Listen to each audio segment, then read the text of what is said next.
আসসালামু আলাইকুম বন্ধুরা, বিদেশি উচ্চশিক্ষা এবং স্কলারশিপের একটি গুরুত্বপূর্ণ আপডেট ভিডিওতে আপনাদের সবাইকে স্বাগত জানাচ্ছি। বন্ধুরা, রিসেন্টলি তুরস্ক বুর্সারি স্কলারশিপ, যেটাকে তুরস্ক গভর্নমেন্ট স্কলারশিপ বলা হয়, এই নিয়ে ইতিমধ্যে একটি ভিডিও দিয়েছি।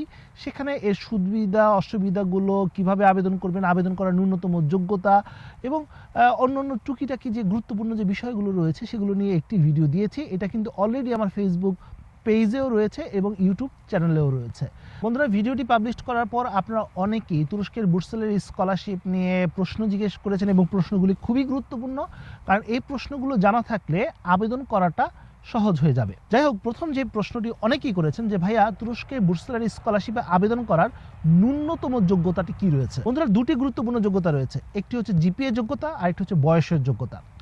বয়সের যোগ্যতাটা আগে বলি। আপনি যদি ইতিমধ্যে এইচএসসি কমপ্লিট করেছেন তাহলে আপনি অনার্সের জন্য আবেদন করতে পারবেন, তবে আপনার বয়স 21 বছর বা এর নিচে হতে হবে, তাহলেই আবেদন করতে পারবেন। অনেকেই আমাকে প্রশ্ন করেছেন, ভাই আমার বয়স তো 21 বছর, 11 মাস হয়ে গেছে, 12 মাস হয়ে গেছে বা 22 বছর হয়ে গেছে, আমি কি আবেদন করতে পারবো? ভাই, এখানে তো আমি ক্লিয়ারলি বললাম যে আপনার বয়স 21 বছর বা এর নিচে হতে হবে, তাহলেই আপনি আবেদন করতে পারছেন। আর যারা মাস্টার্সের শিক্ষার্থী, তাদের ক্ষেত্রে আপনার বয়স 30 বছর বা এর নিচে হতে হবে।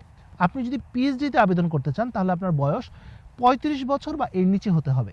আপনি যদি ফেলোশিপ প্রোগ্রামে আবেদন করতে চান আপনার বয়স 50 বছর বা এর নিচে হতে হবে। তার মানে আপনি নিশ্চয়ই বুঝতে পারছেন, আপনার যদি গ্যাপ থাকে তাহলে এই গ্যাপ নিয়েও আবেদন করতে পারছেন। তার মানে বয়সগত রিকোয়ারমেন্ট আপনাকে ফুলফিল করতে হচ্ছে। এবার আসি জিপিএ রিকোয়ারমেন্ট। আপনি যদি ব্যাচেলর প্রোগ্রামে আবেদন করতে চান, অর্থাৎ এইচএসসি কমপ্লিট করেছেন, ব্যাচেলরে আবেদন করতে চাচ্ছেন, সেক্ষেত্রে আপনার অবশ্যই 70% মার্কস আপনার থাকতে হবে বিগত রেজাল্টে। আর আপনি যদি মেডিকেল সাবজেক্টগুলোতে আবেদন করতে চান, যেমন মেডিসিন, ডেন্টিস্ট্রি বা এই রিলেটেড সাবজেক্টগুলোতে, তাহলে আপনার মার্কস 90% হতে হবে। যাই হোক বন্ধুরা, আপনি যদি পিএইচডি বা মাস্টার্স প্রোগ্রামে আবেদন করতে চান তাহলে আপনার বিগত রেজাল্ট 75% হতে হবে। বিগত রেজাল্ট বলতে আপনার যদি মাস্টার্সে আবেদন করেন তাহলে ব্যাচেলর রেজাল্ট 75%, আর আপনি যদি পিএইচডিতে আবেদন করেন তাহলে মাস্টার্সের রেজাল্ট 75% আপনার হতে হবে।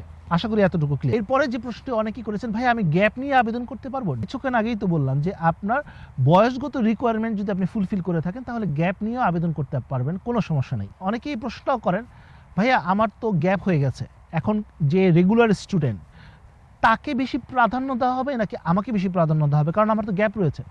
বন্ধুরা, আপনার ন্যূনতম যোগ্যতা যদি আপনি ফুলফিল করে থাকেন, আপনার গ্যাপ কেন হলো সেটা অতটা ম্যাটার করবে না। বাট এই 2 বছরে বা 1 বছর গ্যাপ যদি হয়ে থাকে বা 2 বছর বা 3 বছর গ্যাপ হয়ে থাকে, এই গ্যাপের সময়টুকুতে আপনি কি করেছেন এটা খুব গুরুত্বপূর্ণ। আপনি যদি পড়াশোনা কন্টিনিউ করছেন, ওকে। আপনি যদি ইতিমধ্যে কোনো কোর্স করেছেন, কোথাও ইনভলভ ছিলেন, সেটাও কিন্তু হতে পারে। একটা লজিক্যাল এক্সপ্লেনেশন দিতে হবে। এরপরে প্রশ্নটা অনেকেই করেছেন যে ভাইয়া বিভাগ পরিবর্তন করা যাবে? হ্যাঁ, অবশ্যই বিভাগ পরিবর্তন করা যাবে। আপনি যদি কমার্সের স্টুডেন্ট, আপনি সোশ্যাল সায়েন্সে যেতে পারবেন। সোশ্যাল সায়েন্সের স্টুডেন্ট, আপনি চাইলে কমার্সের সাবজেক্টগুলো চয়েস করতে পারবেন। তবে নিজের ব্যাকগ্রাউন্ড অনুযায়ী সাবজেক্ট চয়েস করলে চান্স পাওয়ার পসিবিলিটি অনেকাংশেই বেড়ে যায়। আর চান্স পাওয়ার পসিবিলিটির কথা যেহেতু বললাম, আপনার কাছে কিন্তু দুটি অপশন রয়েছে। আমার চ্যানেলে, ফেসবুক পেজে এবং আমার ইউটিউব চ্যানেলে কিন্তু কিভাবে আবেদন করতে হবে এই নিয়ে কিন্তু টিউটোরিয়াল দেওয়া রয়েছে। সেই টিউটোরিয়াল দেখে বাসায় বসে নিজে নিজে আবেদন করা সম্ভব। তবে আপনি যদি মনে করেন আমার চান্স পাওয়ার পসিবিলিটি বাড়ানো দরকার, আমার অ্যাপ্লিকেশনটা আমি কিভাবে করব বুঝতে পারতেছি না, এটা ভুল হবে কিনা সেই ভয়ও রয়েছে, সেক্ষেত্রে আপনি আমার পেইড মেন্টরশিপ নিতে পারেন। সেই ফেসবুক পেজ অথবা আমার ওয়েবসাইটের মাধ্যমে অথবা ইমেল অথবা ইনস্টাগ্রামের মাধ্যমে আমার সাথে যোগাযোগ করতে পারেন। যোগাযোগ করার যত লিঙ্ক রয়েছে আমি ডেসক্রিপশনে বা কমেন্টে দিয়ে দিব। কয়েকজন ভাইয়া এই প্রশ্নটি করেছেন এবং প্রশ্নটা খুব ভ্যালিড। সেটা হচ্ছে, ভাইয়া আমি তো এই মাত্র এইচএসসি কমপ্লিট করলাম 2025-এ, সার্টিফিকেট হাতে আসেনি, যার কারণে আমি অনেকগুলো স্কলারশিপও আবেদন করতে পারিনি। এখন আমি যদি তুরস্কে আবেদন করতে চাই তাহলে কি আমি আবেদন করতে পারবো? হ্যাঁ, পারবেন। সেক্ষেত্রে সাময়িক সনদপত্র দিয়ে আপনি আবেদন করতে পারবেন। ভাইয়া এখানে কি প্রফেশনাল সার্টিফিকেট অ্যাকসেপ্ট করবে? হ্যাঁ, এখানে প্রফেশনাল সার্টিফিকেট অ্যাকসেপ্ট করবে। এর পরের প্রশ্নটি এক আপু জিজ্ঞেস করেছিলেন যে ভাইয়া সার্টিফিকেট কি অ্যাটাস্টেড করে তারপর আপলোড করতে হবে? না, আপনি যে মেইন ডকুমেন্টসটা রয়েছে সেটাকে স্ক্যান করে তুরস্কে যে স্কলারশিপের যে ওয়েবসাইট রয়েছে সেখানে আপলোড করলেই হয়ে যাবে। পাশাপাশি এটাও প্রশ্ন করেছিলেন যে ভাইয়া পেপারসটি কোথাও জমা দিতে হবে? না, শুধু অনলাইনে। যেমন হাঙ্গেরির স্কলারশিপে আপনাকে মিনিস্ট্রিতে গিয়ে জমা দিতে হবে কাগজপত্র, এখানে কিন্তু তা না, এখানে অনলাইনে শুধু সাবমিট করতে হবে। অনেকেই প্রশ্ন করেছেন যে ভাইয়া কোন ইউনিভার্সিটি কোন সাবজেক্ট সিলেক্ট করবো, আমি বুঝবো কিভাবে? যখন আপনি আবেদন করবেন, আবেদন করার এক পর্যায়ে আপনাকে 12টি বিশ্ববিদ্যালয় চয়েস করতে হবে। 12টি বিশ্ববিদ্যালয় 12টি সাবজেক্ট, অথবা একই বিশ্ববিদ্যালয়ে একাধিক সাবজেক্ট আপনি চয়েস করতে পারবেন। এটার কিছু রেগুলেশনও রয়েছে, ইনশাল্লাহ আমি বলে দিব এটা আবেদন করার যখন শুরু হবে তখন সেটা আপনি সিলেক্ট করতে পারবেন। এছাড়া আপনি কিন্তু তুরস্কের বুর্সালারি স্কলারশিপের যে ওয়েবসাইট রয়েছে সেখানে গিয়েও সার্চ করেও কিন্তু আপনি সাবজেক্ট এবং ইউনিভার্সিটি খুঁজে বের করতে পারেন। অনেকেই জিজ্ঞেস করেছেন ভাইয়া কি কি ডকুমেন্টসের প্রয়োজন হয়, এই নিয়ে কিন্তু অলরেডি আমি একটা ভিডিও দিয়েছি, একটু আলাদা ভিডিও রয়েছে, সেখানে আমি বিস্তারিত আলোচনা করেছি কি কি ডকুমেন্টসের প্রয়োজন হবে। তবে বেসিক কিছু কথা বলে রাখি, তাহলে বুঝতে সহজ হবে। আপনার এসএসসি এইচএসসির কাগজপত্র প্রয়োজন হবে। আপনার যদি টেস্টিমোনিয়াল থাকে সেটা ভালো, না থাকলেও সমস্যা নেই। পাসপোর্ট দিয়েও আবেদন করা যাবে, এনআইডি দিয়েও আবেদন করা যাবে, এমনকি জন্ম নিবন্ধনের ইংরেজি ভার্সন দিয়ে আবেদন করা যাবে। অর্থাৎ আপনার যে কোনো একটি আইডেন্টিফিকেশন দিয়ে আপনি আবেদন করতে পারছেন। এছাড়া আপনার যদি রেফারেন্স লেটার থেকে থাকে, সিভি থেকে থাকে, এক্সট্রা কারিকুলার অ্যাক্টিভিটিসের কোনো কাগজপত্র থেকে থাকে, তথ্যও থেকে থাকে, তারপরও সেটা দিয়ে আপনি আবেদন করতে পারছেন। ভাইয়া আবেদন করার ফি কত, অর্থাৎ কত টাকা লাগবে? ভাইয়া যেহেতু এটা সরকারি স্কলারশিপ, এটা বিনামূল্যে আপনি অনলাইনে আবেদন করতে পারছেন। এমনকি আবেদন ফি নেই, কোনো ব্যাংক ব্যালেন্সেরও কোনো প্রয়োজন হবে না। লেখাপড়া করার জন্য যত ধরনের সুযোগ সুবিধা রয়েছে সব কিছু কিন্তু এই স্কলারশিপ কভার করছে। ইয়ার টিকিট পর্যন্ত আপনাকে দিয়ে দেওয়া হবে। আপনাকে এই ব্যাপারে টেনশনই করতে হবে না, শুধুমাত্র আপনার পড়াশোনায় ফোকাস করতে হবে। আশা করি ক্লিয়ার। ভাইয়া কয়টি ইউনিভার্সিটি চয়েস করা যাবে? 12টি বিশ্ববিদ্যালয়ে 12টি সাবজেক্ট, অথবা একই বিশ্ববিদ্যালয়ের একাধিক সাবজেক্ট আপনি চয়েস করতে পারেন। মোটামুটি 12টি সাবজেক্ট আপনি চয়েস করতে পারবেন। তবে এখানেও ব্যাপার রয়েছে যে আঙ্কারা বা ইস্তাম্বুল থেকে কয়টি সাবজেক্ট বা বিশ্ববিদ্যালয় চয়েস করা যাবে সেটার মধ্যে কিন্তু একটা রেগুলেশন রয়েছে। আবেদন করার আগে ইনশাল্লাহ আমি আপনাদেরকে এই ব্যাপারে বিস্তারিত জানিয়ে দিব। ভাই এখানে ইংলিশ মিডিয়ামের কোনো কোর্স নেই? হ্যাঁ আছে, ইংলিশ মিডিয়ামের কোর্স আছে, তবে সেগুলোর জন্য আপনার IELTS টোফেল তারা চাইবে, অর্থাৎ ল্যাঙ্গুয়েজ সার্টিফিকেট চাবে। তবে এটার 90%-এরও অধিক সাবজেক্ট হচ্ছে টার্কিশ মিডিয়ামে, এই জন্য কিন্তু আপনাকে একটা ল্যাঙ্গুয়েজও কোর্সও অফার করছে। সো এই ব্যাপারটা আপনাকে মাথায় রাখতে হবে। অনেকেই প্রশ্ন করেন ভাইয়া কোথায় আবেদন করবো? অনলাইনে আবেদন করবেন।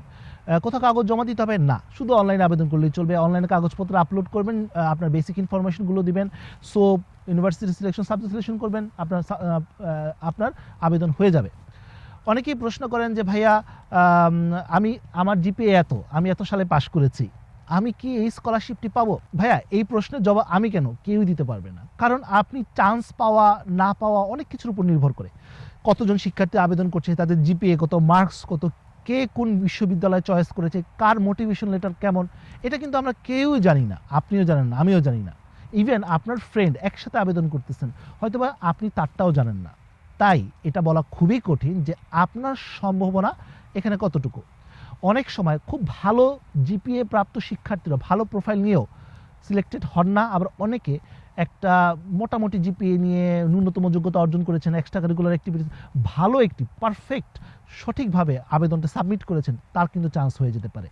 তাই সঠিকভাবে আবেদন সাবমিট করাটা খুবই জরুরি। কেউ যদি মনে করেন যে এটাই আমার লাস্ট অপশন, এইভাবে চিন্তা করবেন না। এটা একটা অপশন হিসাবে, অর্থাৎ উচ্চশিক্ষার একটা অপশন হিসাবে চিন্তা করে আবেদন করবেন, আর ইনশাল্লাহ আপনার এখানে একটা ভালো সম্ভাবনা থাকবে। তো বন্ধুরা এই ছিল আজকের মতো ভিডিও। আজকে বেশ কিছু প্রশ্ন নিয়ে আলোচনা করলাম, যে প্রশ্নগুলো আপনারাই আমাকে লাস্ট বেশ কয়েকদিন যাবত করেছেন।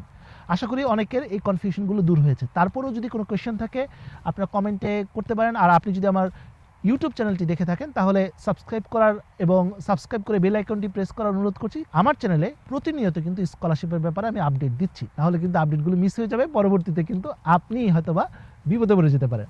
আর আপনি যদি আমার ফেসবুকে দেখে থাকেন তাহলে ফেসবুক পেজটি ফলো করার অনুরোধ করছি। আর আমার ইমেল অ্যাড্রেস এবং ইনস্টাগ্রামের লিঙ্ক আমি ভিডিও ডেসক্রিপশনে বা কমেন্টে দিয়ে দিব, সেখান থেকে আপনারা চাইলে যুক্ত হয়ে যেতে পারেন, এমনকি আমাকে মেসেজও করতে পারেন।